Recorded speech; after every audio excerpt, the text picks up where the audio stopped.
See, you're gutsy. You sat in the front.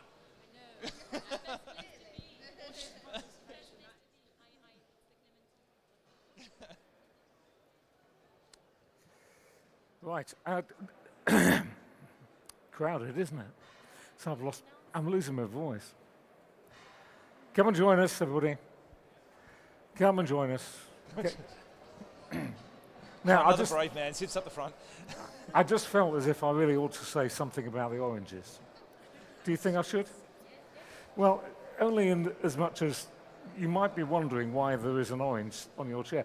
And in absolute truth, so am I. But I know, the only thing that I know is that they came from that man there, who, from Britannia Sanderstead, who, for some reason, brought oranges to give away to people. But he brought too many, didn't you? Yeah, but somebody once told me it's always better to have too much than not enough of anything, which I think is probably wise. I always remember that when I'm decorating the hall, get a 5-litre can, not a 2.5.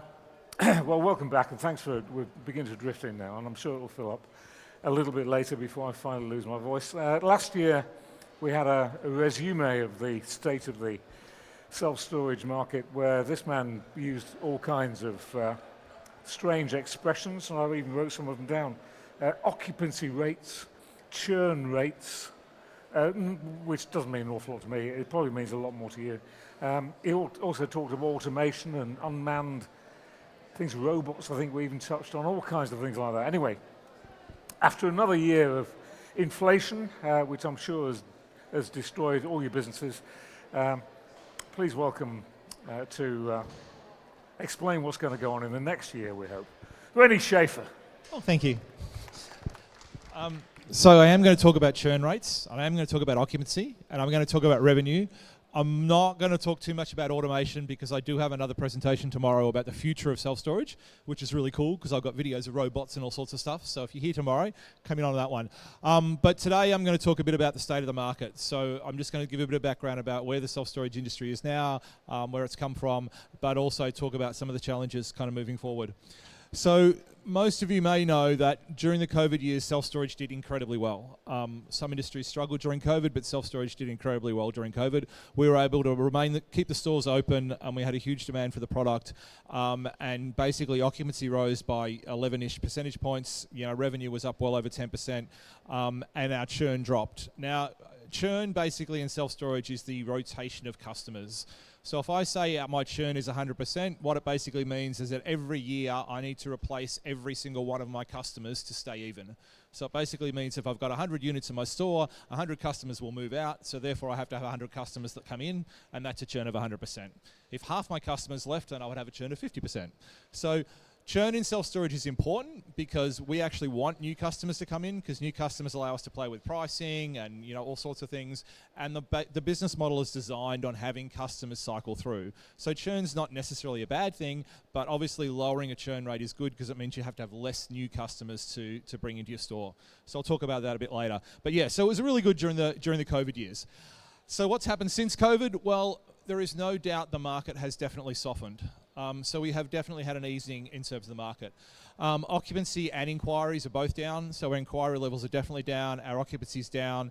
If you saw Big Yellow released their half-yearly report yesterday, and they said they had a 2 percentage point drop in occupancy, and they also said their profits were down for the first time ever. And their profits were down mostly because of the increasing of interest rates. So the cost of their finance was what was hitting them. Our taxes have also increased. Our costs have increased as they have everywhere. I'm going to talk a bit about the tax rates later on. And we're also seeing technology impact the industry. So if you were here earlier today, you would have seen some of the presentations about electronic locks and things like that. The cost of building a self-storage store is becoming a little bit more expensive because we're having to implement all this kind of technology into the store. So it's becoming a little bit more expensive to build stores, and all this is kind of impacting the industry. But on the other hand, we have been able to push our storage rates. and quite considerably, and I'll talk about that a little bit later on. So our rates are pushing up. So while our occupancy might be down a little bit, our inquiries might be down a bit, we're still pushing rates, which I think is really, really important. I would rather have a store that is 80% full with a really good rate than at 90% full with a really poor rate, because I've got somewhere to go. And I'm still making the same amount of money, but when we come out of this, we've got space to sell at a high rate. So it's really important in terms of an operator, when things get a little bit tough, you don't have to worry so much about occupancy, because self-storage ultimately is about how much money you can make from the store. We're not running a charity, we're actually trying to run a business, so we want to maximize the return we get on the space. And so in some cases, like we are at the moment with the market at the moment, if it's harder to find customers, make sure you're getting as much as you can for every customer you've got. So it is better to be pushing rates and sacrificing occupancy a bit than potentially lowering your rates just to fill up the space and essentially not making any more money in the process. So it's really an interesting mix, which I'll touch on a bit later on. The other interesting thing in self-storage is our property values have been holding incredibly well. If you look at the property market generally, we've got mass cuts in valuations in industrial land, in office space, even in student housing, while the reality in self-storage is there is a lack of supply in the market. So the products that come on the properties that come on the market go for a very good price. And we're still getting, for prime storage, we're still getting cap rates of about 5%, multiples of about 20. And a lot of people said that would fall off, but it's just continued to stay strong because we are basically in a supply-driven market. And what I mean by that is the fact that we've got enough demand for self-storage to basically build another 50% of these self-storage stores. The problem is we can't find the land to build them on. Now, granted, pricing will fall a little bit and there'll be a bit of mis-settling in the market, but we've seen it time and time again, if you build the store in the right place, if you have the right business plan and you follow the market, you know, the product will fill up because the demand is there. We've seen it through COVID, we're seeing it now. We've still got a strong demand for the product, but we've got a lack of supply. Hence the reason when these businesses come on the market, they get snapped up because there's not a lot of them out there, and it's a way that investors can get into the market really, really quickly. So our property values are holding, and the other thing in the property market at the moment is because the property market's falling, because the industry is largely speaking cashed up, there's opportunities for development. So there's lots of operators out there buying sites, developing sites, looking to grow the business. So there's some definite positives in the market. In terms of occupancy, these are our occupancy levels. You can see here, massive hike up through the COVID years, softened a little bit. And these are occupancy rates across the industry as a whole. So that means that some of these stores are brand new, and they wouldn't be anywhere near 80% occupancy. If I actually plotted this on mature stores only, it's up at about 87% occupancy. So the mature stores are sitting at about 87% occupancy now. And again, that's not a bad thing. You do not want your self-storage store to be 100% full. It's not good. Right? You are not making the most amount of money if your store is 100% full. I will guarantee it. I have never, ever, ever, ever seen a self-storage store that was 100% full that couldn't have been more profitable, at the very least at 95%, probably at 90%. Because the chances are, if you are 100% full, you are selling it too cheap. And the thing with self-storage is you can't just sell more of it. You can't just bring the staff in and make more buckets and roll them out the next day. You can't ring up the supplier and say, hey, bring some more in for me. You've only got a fixed amount of product. The same way the airlines only have so many seats, the hotels only have so many beds in the room. So when you start getting full, you want to start pushing your prices, and you want to always have one seat left for that person that really, really needs it. And you want to have one unit left for that person who's going to pay much more than the other person would have because they really, really need it. And that's about managing your yield once your occupancy raises up. So when you start getting your occupancy to around that 70% mark, you really start managing your yields to make sure that every customer is paying as much as they can, and you earn a lot more money at that 80 to 90% mark than you will at the 90 to 100% mark. So as an industry, sitting around that 83% mark, 80 to 90% mark is not a bad thing, but we definitely have had a softening in occupancy, like I said, roughly speaking 2 percentage points this year, but we're still way up where the long-term average was before COVID. So, really, really strong position there. In terms of revenue, again, we've continued revenue hikes. So we've had about a 7% increase in revenue this year. This is per square foot per metre, per pounds per square feet ex VAT. So basically that's roughly speaking, 29 pounds per square foot you will earn on your occupied storage space on average across the UK. And as you can see, that's continuing to rise. I guess the downside of that is inflation's been at 10%, our costs have gone up and all the rest of it. So a 7% increase in revenue looks good, but it has been offset by about a 5 or 6% increase in costs. Hence the reason that places like Big Yellow's profits are struggling a little bit more. But either way, we're confident that we've at least got the ability to push rates to cover costs, which a lot of industries don't have. And also, like I said, the debt to equity is quite low, so the impact of the interest rates on the industry as a whole is not quite as severe. But overall, it's still relatively healthy. What's interesting though is this graph. So what this graph does is it basically plots the average rental rate, but it then plots the quartiles. So this is the top quartile and this is the lower quartile. And basically what it's showing you is that there is a growing disparity in rental rates. So while the average might be going up, the ones that are doing really well are doing better. The ones that are not doing so well is actually dropping down. So we are seeing some of the operators now that are not doing so well, that are not managing their stores so well, that might be in poor locations, are not being able to push their rates as well as the ones that are in good locations, that do have good management, that are doing the right thing. So while the average shows a nice picture, the scatter graph shows not quite so good picture for everybody. And I guess this is the moral of my story today, is that self-storage is a really strong industry. It's a really easy industry to work in once you get it up to occupancy, but it's not bulletproof. It's not a golden goose. It's not infallible. It's not completely immune to changes in the property market. What you have to do is you have to still manage it well. You have to still follow the right fundamentals, which is what I'm going to talk about. And I think this graph shows this, because the people that are doing it well are doing it better. The people that are not doing it so well, still doing okay, but certainly not putting that growth pattern in. And what I like to do is I like to compare these two things together. So basically, the way to measure, like I talked about before, the way to measure the profitability of a self-storage store, very loosely, is multiply the occupancy by the revenue, because that takes those two factors in together. And that's what I talked about before. You might have massive occupancy, but low revenue. You might have low revenue, high occupancy. Put the two together and you get this profitability, which is this shade through the middle. And you can see the profitability, despite the drop in occupancy, the profitability is still increasing. So the industry is definitely making more overall than it was before, and it has been and continues to do so. Of course, it's not the same all over the UK. And again, this kind of comes back to averages. If you look down here in London, we've got just over £39 per square foot, 88% occupancy, peak market at the moment. Midlands not quite so strong, £19, mid-£19 occupancy. East Midlands 77%. In fairness to the East Midlands, we've had a lot of new development in the East Midlands lately, so that's kind of dropped that occupancy rate down a little bit. But you can see it does definitely vary across the country.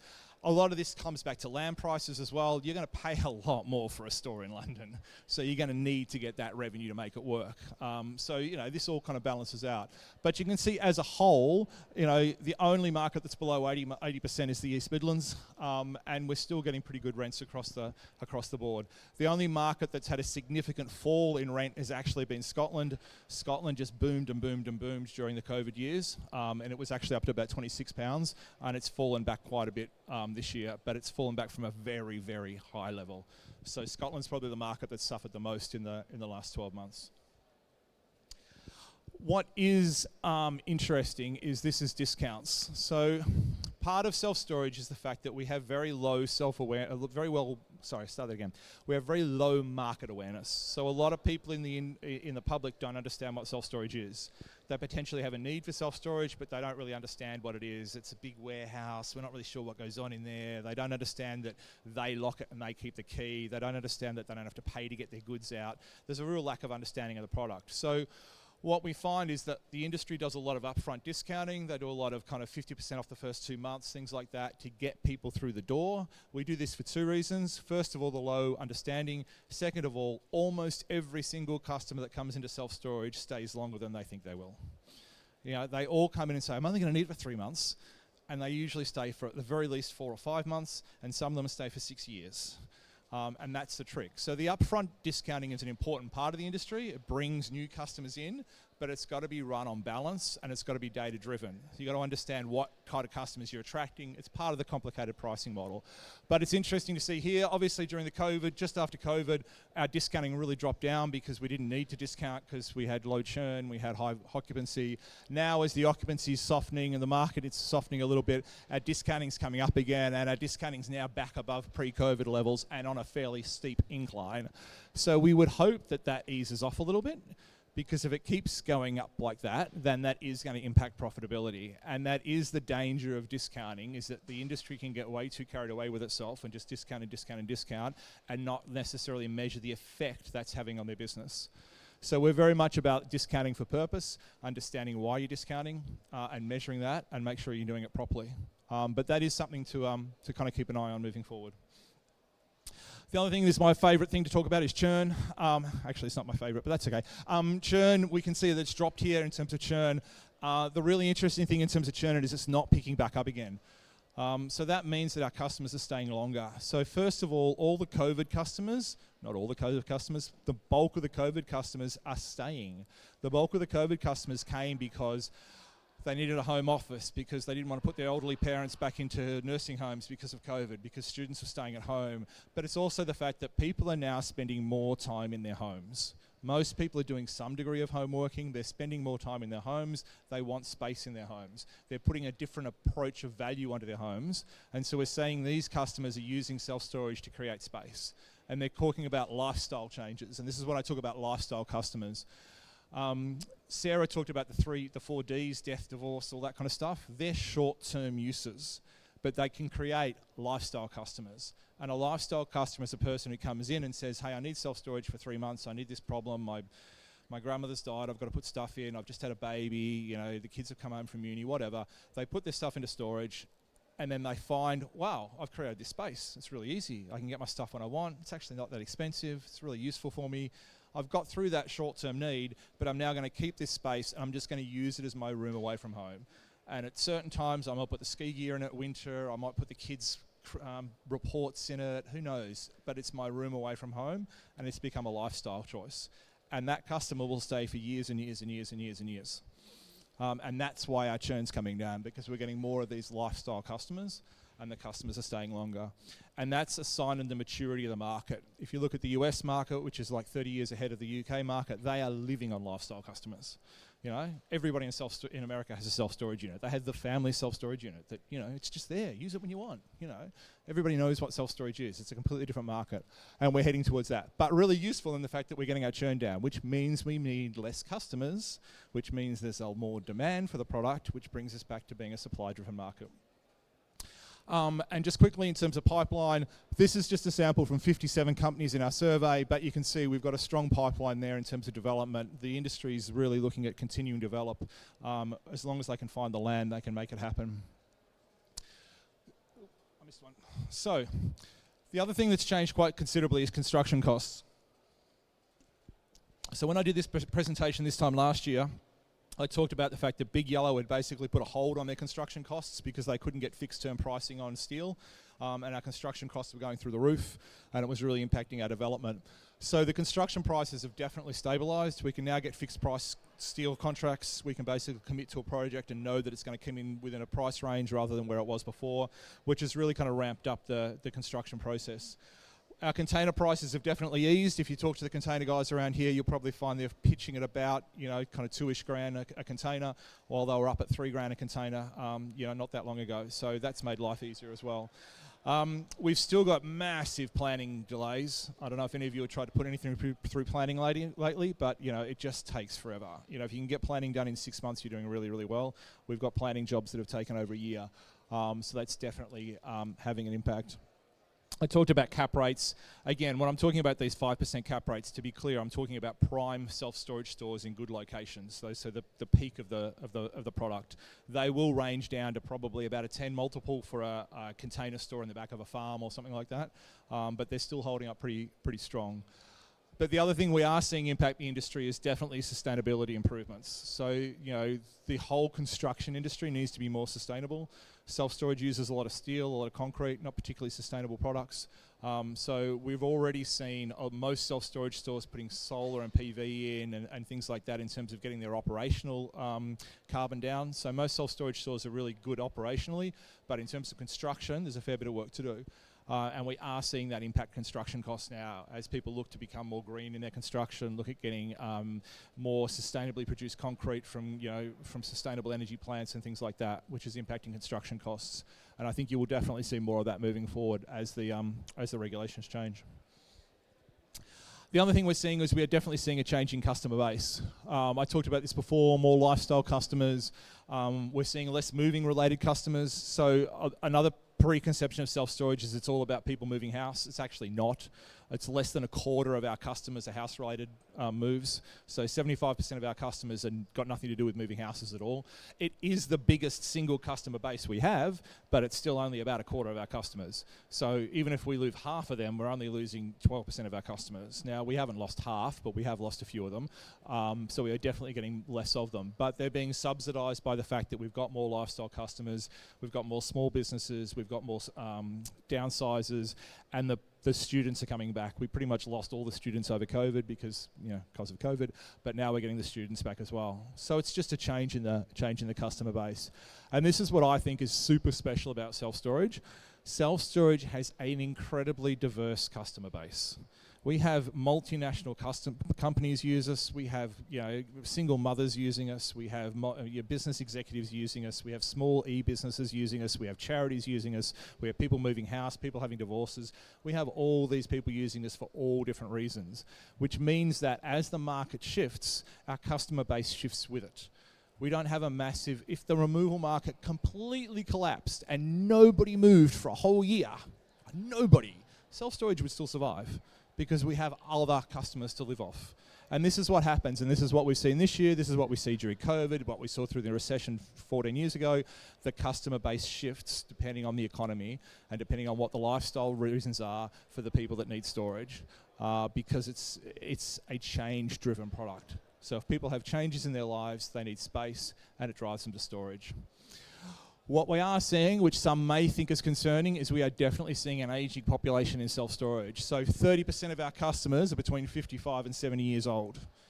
So we are definitely attracting the older level of self-storage, and we're not necessarily getting as many of these younger people. That makes sense to a degree because older people have more stuff to store, they've had more time to accumulate it, they've got more wealth, they often downsize properties and things like that. But I think it is something the industry needs to work on. We definitely need to work on targeting more young people, encouraging more young people to use storage, and getting these lifestyle customers to be lifestyle customers at 30 and not lifestyle customers at 50. So I think that's definitely something the industry needs to work on. I talked on this before as well. Most internal self-storage stores, so this is not containers and this is purpose-built stores, have had a 25% increase in business rates this year, which is fairly significant. Taxes are a big part of the cost structure for self-storage. We don't employ a lot of people, so business rates and taxes are a big part of it. So a 25% hike has made a difference. Interestingly, on the other side of the equation, if you've got external storage, like container storage, you still have to pay business rates. You might think you don't, but you do. You still have to pay business rates. The fact that they're movable doesn't matter. They're being used for the business. I've got a whole lot of rulings I can give you, but unfortunately, you still need to pay business rates. What we did have this year is a really interesting ruling because there was a lot of there was no consistency with business rates on container sites. Some container sites were getting charged, 5 times what other container sites are being charged. But we had a ruling that went through the planning, went through the third level of court this year, which basically set the rules for self-storage containers. And what it said was the value of the container is relative to what you paid for the container, not for what it earns. So that basically means that a shipping container will be valued the same on any self-storage place across the country, regardless of whether it's in London or Cardiff or whatever, because it's based on what it earns. That's definitely a win. The downside is they said the gross area is business rateable. So that means that if you've got a 1 acre site and only half of it's under containers, you're paying rates on the whole acre, So it was a double-sided ruling. Depending on how full you are, how much space you're using. If you're using most of your land, it's definitely a win. If you're not using all your land, and in terms of consistency, a lot of container operators previously were rated on the net lettable land, so only the occupied land, not the full land. So it is a bit of a double-edged sword, but at least it gives us consistency kind of going forward. And the other thing I do want to mention, if you do have a container store, you can't claim plant and machinery allowance on containers. Again, I can give you all the rulings on it. I love to say you can. I'd love to be able to be a HMRC and say, yeah, sure, make the claim, write them off. That's the way it is. It can't be done. And HMRC are investigating it big time. We've had at least 20 of our members be investigated for this, where they've tried to claim it and they've had to pay it back, and it can be a considerable expense. So if you are currently claiming plant and machinery allowance on containers, I would seriously think about changing that really quickly. And if you're moving forward, definitely don't try and do it, because HMRC are investigating it, and you can be liable for back pay on that. So have a think about that moving forward. Other thing I want to touch on is staff. Staff are really important in self-storage. We talk about automation, we talk about all the online sign-ups and all the rest of it, but the bottom line is people are storing stuff that's important to them, and they like to create a relationship with the staff. They like to feel their stuff is safe and being looked after. And it's just like in any industry at the moment, getting staff is becoming more and more difficult. So we're definitely seeing staff costs rising. We're actually seeing poaching between stores that we haven't had for a long time, where they're stealing, they're offering a bit more money or better conditions and moving one staff to the other.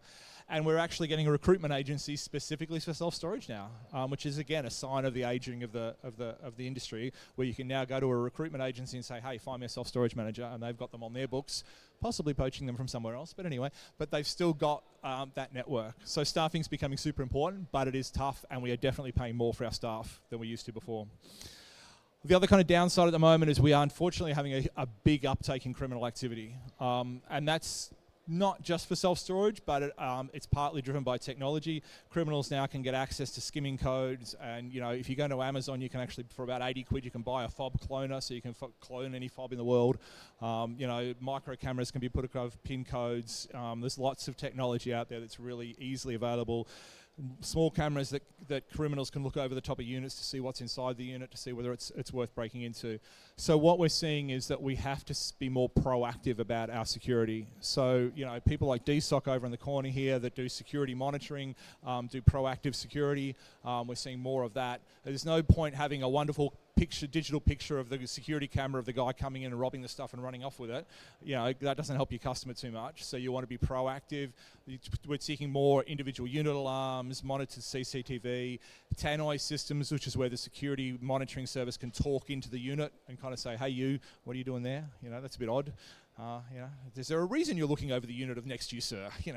And just even systems like that to be proactive to stop these criminals actually creating the crime.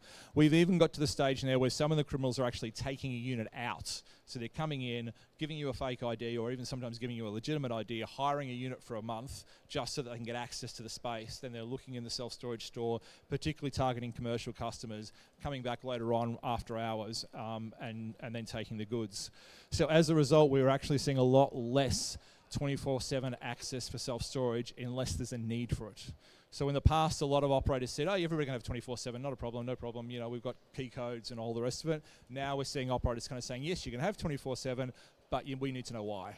Apply for it, sometimes charge for it, because again, that's kind of restricting our criminal activity. What I've seen also is some pretty big changes in terms of marketing. So for a long time, we were really just caught up on online marketing, and it was all Google AdWords, Google AdWords, Google AdWords. Now the problem with that is Google AdWords is a little bit like the Yellow Pages. Some of you in the room might remember the Yellow Pages. We had it before the internet. It was kind of cool. It was like this really big book. Made marketing so much easier because it came out once a year. So once a year you had a big argument with the Yellow Pages guy about how much you were going to pay. You designed an ad, you put it in the page, and then you forgot about it. You didn't have to worry about it for a whole more year, and that was your marketing done for the year. But the thing with the Yellow Pages and Google AdWords is in self-storage, the problem is they only target customers looking for self-storage. Generally, I realize there is online advertising you can do that follows people out and things like that, but most of the spend in self-storage is on AdWords. Most of it is on storage near me, self-storage near me, self-storage, storage-related business. And that means that's great for finding customers already looking for storage, but I've already told you there's all these customers out there that have no idea what self-storage is. They're not Googling self-storage. They're looking for a divorce lawyer or a funeral parlour or whatever else that they're going through their life-changing moment.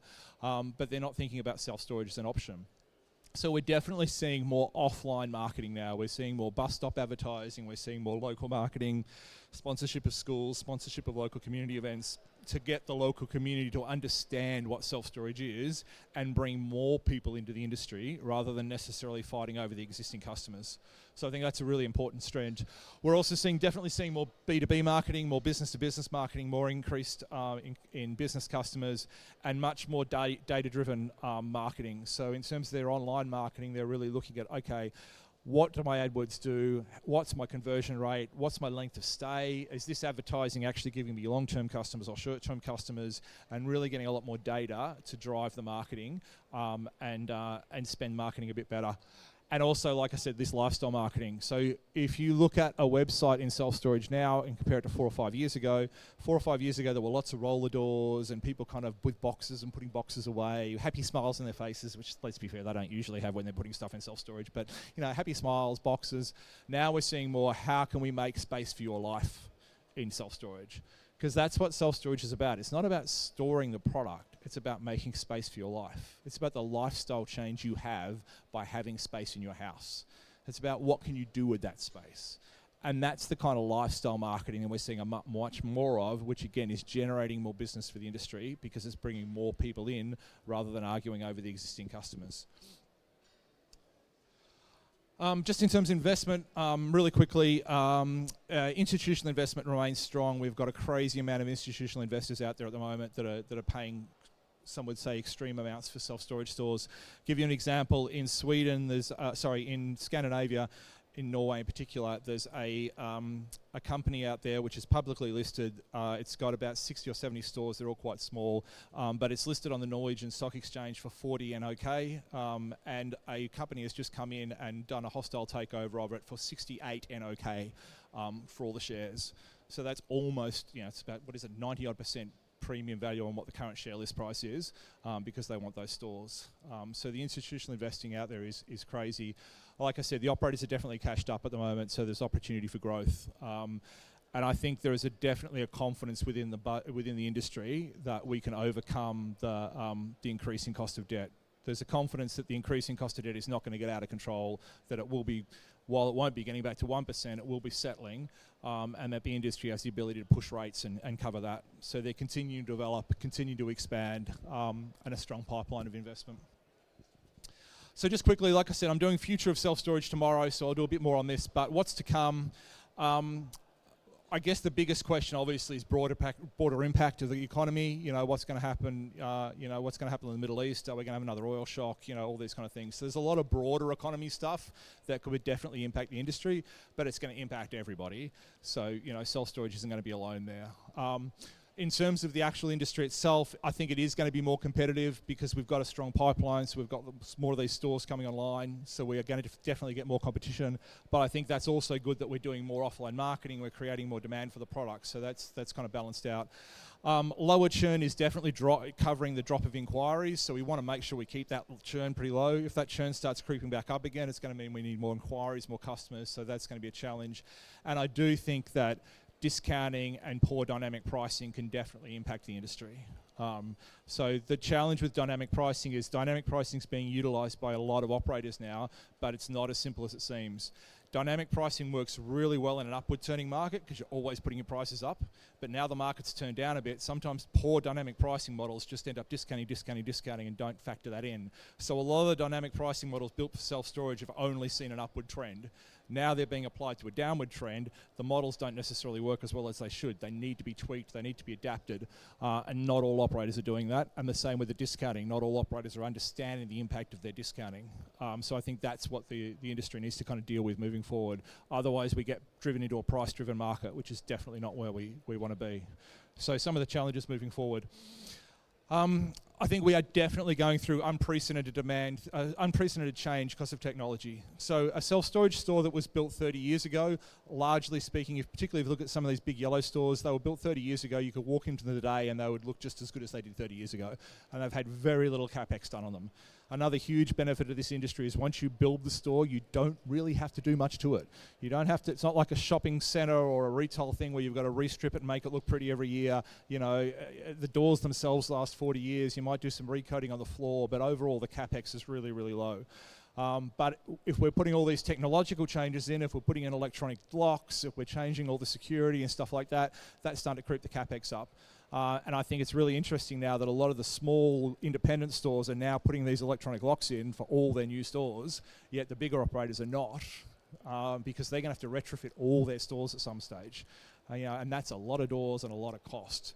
So it's going to be very interesting to see how this develops and whether the customers really take to this. Because if the customers start taking to electronic locks, they're going to be going into stores going, well, why haven't you got an electronic lock? The guy down the road's got an electronic lock. This is dead easy. And more importantly, what's going to happen when somebody, just the same way they did with Ringos, you know, what's going to happen when the next guy that knocks on your door at home goes, hey, you got this really antiquated front door here. I can pull the whole front door off, put this fantastic new door that looks awesome with an electronic lock on it. So the next time when you come in with your shopping, you just kind of give it a nudge and it'll open for you because it knows it's you because it's got a mobile phone on it.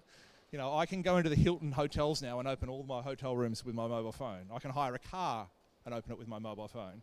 How long before keys just become a bit like CDs or, you know, or little holes through the door to look through to see who's on the other side? So, you know, this whole change in technology, again, is broader than the self-storage alone, but it's definitely going to impact it going forward. And I think it's going to be very interesting to see, you know, what technology the customers demand at a self-storage. And in terms of future-proofing your store, it's really important to kind of think about that now in terms of where you go. So just where are we going? I think there is definitely cautious optimism in the industry. I think it's not all plain sailing. Like I said, self-storage is definitely not bulletproof, but it is very robust and very strong. And it's going to continue to outperform almost all property-based sectors. It has in the past. There's no reason it won't in the future. And the kind of negatives I'm talking about pale in comparison when you look at the way retail's been slashed down and other industries. And to be fair, even removers at the moment, you know, a lot of the removers are going through a bit of a soft period, a lot worse than self-storage is. But I do think poorly managed businesses will struggle as competition increases. So you've got to do this right, get your site selection right, get your management in place, and that's going to lead to success. And there are some that are concerned about the rapid expansion of the market. Personally, I don't think that's so much of a problem because it's just hard to find sites. You know, it's not like America and Australia where you can build these things anywhere. It's really hard to find sites. So if you can find the right site, you'll build it and we'll stay a supply-driven market. So keys to success, definitely careful site selection, good management team, proactive security, can't push this enough, proactive security. If you're building a new store, getting into the industry, proactive security. It's the only way to do it because security is going to be a big part going forward. Definitely a considered investment in technology. I'm not saying you need to put electronic locks into all your stores now. What I'm saying is have a look at it, think about how you future-proof your store. I mean, I don't know what the future of electronic locks is, but it's definitely something you need to think about. In the past, you could build one of these stores and it would definitely last 30 years, 40 years maybe. Now you need to kind of think about what technology are you going to need in 20 or 30 years. And sustainability is a part of that as well. You know, what sustainability measures you're going to put in. If your store is is sucking energy and not particularly carbon neutral, will that impact its value later in the future when people are looking to buy it off you and looking at it as investment? Definitely data-based pricing policies, all into data. It's all about the data. That's not just self-storage, this is businesses generally. Self-storage has an incredible amount of data on its customers, and it's really about how that gets used. And I think we will definitely have a mix of online and offline marketing. We're going to see more offline marketing. I personally have seen some stores do incredibly well with good, well thought about, innovative offline marketing programs. So it's not just smacking an ad on the side of a bus stop, but it's the content of that ad, what it does, engaging with the local community, even just sign storage, you know, moving signs around stores and engaging with local communities and sporting clubs can really make a difference. Self-storage is crazy localized. Remember this, your catchment area is about a 10-minute drive or travel to your store. Anything outside that, you're starting to get hard to get customers. So in terms of localized offline marketing, it only has to be local. You don't have to have a billboard on the side of the M1 or the M6 or something like that. You just have to be hitting who you are in your local area. So that's why sometimes things as simple as sponsoring the local school, the sporting club, bus stop advertising, stuff like that is hitting your local area, and is not as expensive as you might think. So that's my kind of presentation, quick fire presentation. I think I've got a little bit of time for questions. Yes? 5 minutes, yeah. 5 minutes for questions. If anybody's got any questions about what they're doing. We might need to use your mic if... That's right, I can walk around. Yeah, sure. Hi, great presentation, by the way. I was just, we've got a small site with some containers on it, some 20 footers. I didn't know whether on your business rates, I don't think we've been assessed with business rates, but I'm sure we'll at some point in the future. Just wondering, is there any sort of rough square footage rate or rateable values, what the business rates people are putting across the board, what we can take some comparables on? I knew someone was going to ask me that, and I can't think of what it is off the top of my head, but I'll tell you. I'll look it up for you. I'd like to say it's about 21 per square. I think it's about 21 per container. I'll check it out for you. Yeah, it's half. Yeah. You've got a thing with the rateable containers though as well is that you rate them on when you set the place up. And so at the moment, there's no dynamic rating in at the moment. They're looking about introducing it at some point in the future. But at the moment, put your rates bill in when you put your first 20 containers down. You'll add to those containers over time, and they won't revalue them again for, well, depending where you are on the rating cycle, for 5 years.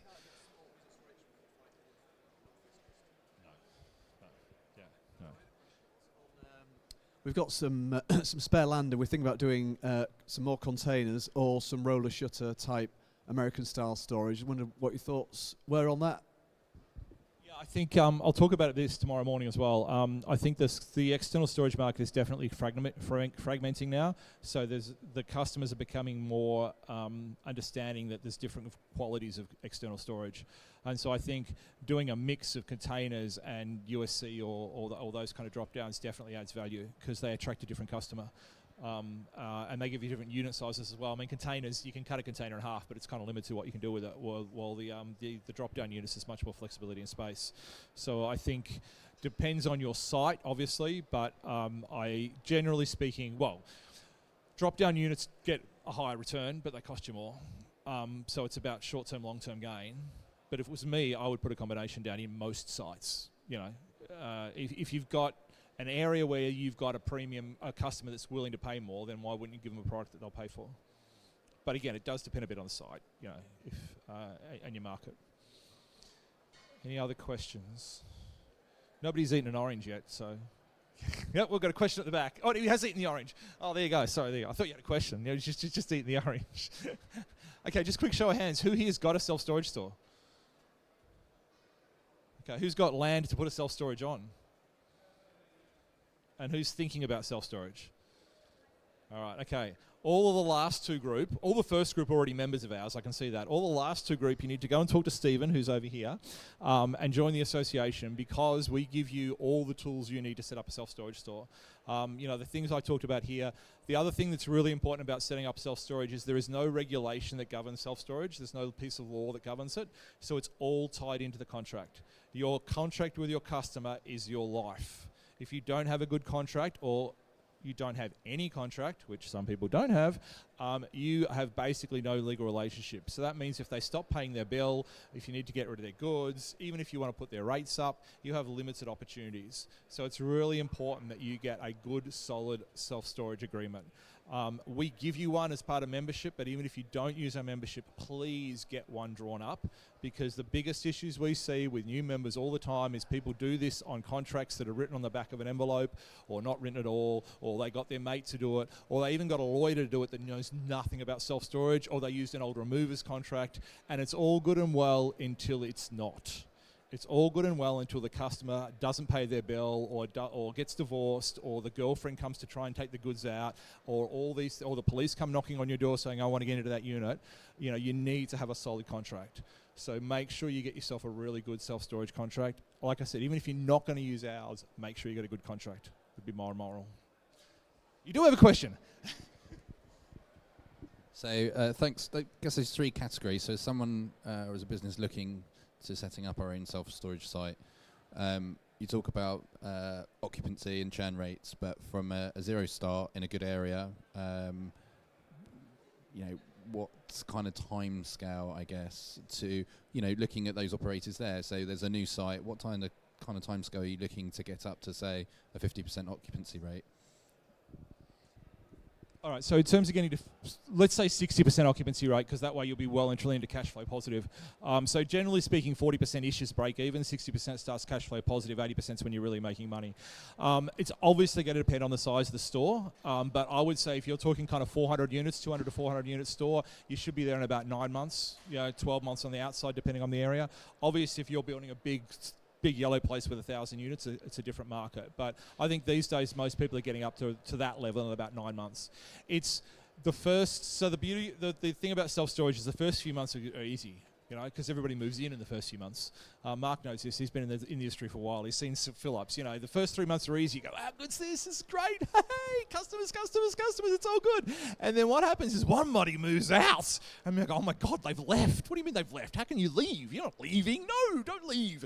And suddenly you've got to bring another customer in to replace that customer. So your fill-up rate that was going up like that suddenly starts softening because you've got a customer to replace and then another customer to replace. So the first bit's easy.